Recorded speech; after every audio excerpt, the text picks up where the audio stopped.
I went to visit my customs agent in Bolivia, and they said, "What did you just do?" Because I told them, I said, "I actually don't have the money to import this." They told me I was crazy, and they kind of panicked. You know, they're like, "Well, we're signing on this too. What if you can't pay it? We're gonna have to like sell all our vehicles and pool money, and we'll end up with this airplane we don't know what to do with."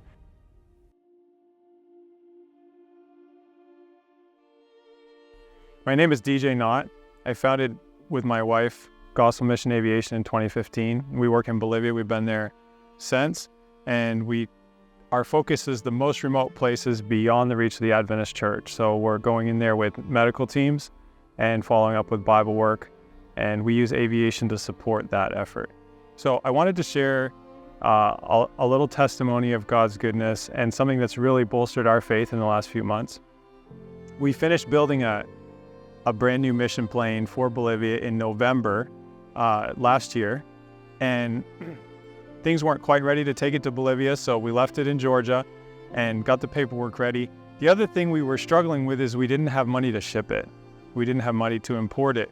And so over November, December, January, we were praying for that, and we actually experienced some of the leanest, tightest times financially we've ever experienced. In all of our time in Bolivia, God has always provided everything that was needed.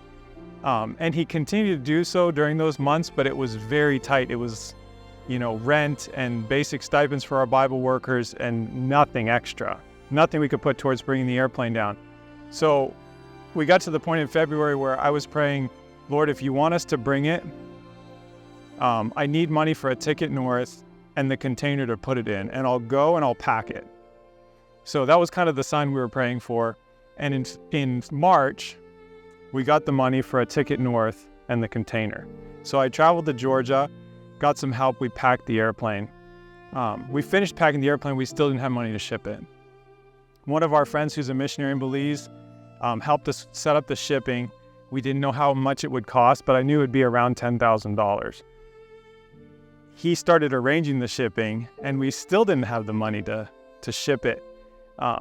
When we finally got the bill, we had the exact amount needed to pay, and it was much lower than we expected. It was around $6,500. And so that was paid. The airplane was on the way.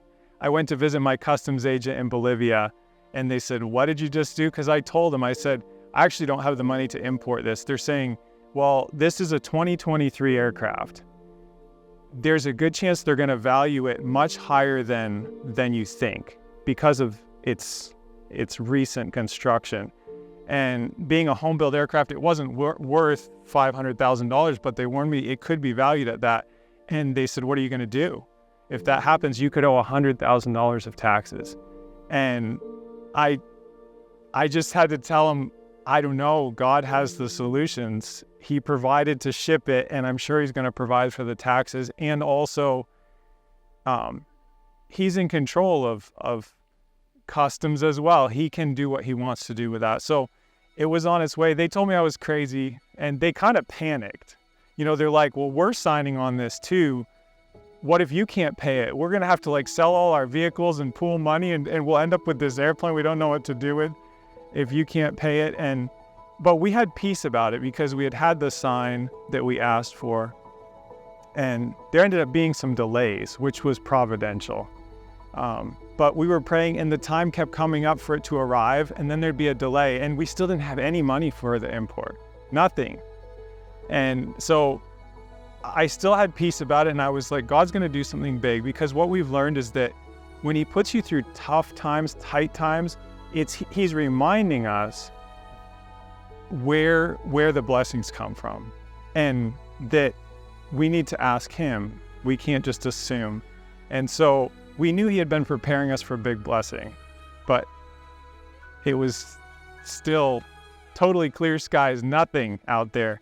And one day, a donor called me he's actually an A&P mechanic. He's not, he doesn't bring in a big salary, but he called me and he said, "I've heard that the import's going to cost approximately this much." He said, "I'd like to cover it all." And I didn't know what to say, because I'm like, how in the world would you be able to do that? we're talking about $30,000 here. How would you be able to do that?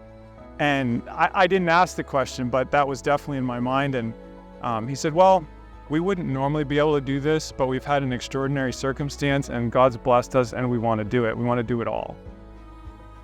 So it was a big day of rejoicing, to see that God answered those prayers, and he took us right up to the wire. And then the question was, how is Customs going to value the plane? And so the plane arrived, and they told me there's two possibilities. Either it goes green channel, where they don't inspect, they don't question the valuation you've put. We had an appraisal done and everything. They won't question that if it's green channel. If it's red channel, they question everything. They inspect everything, and you better be prepared.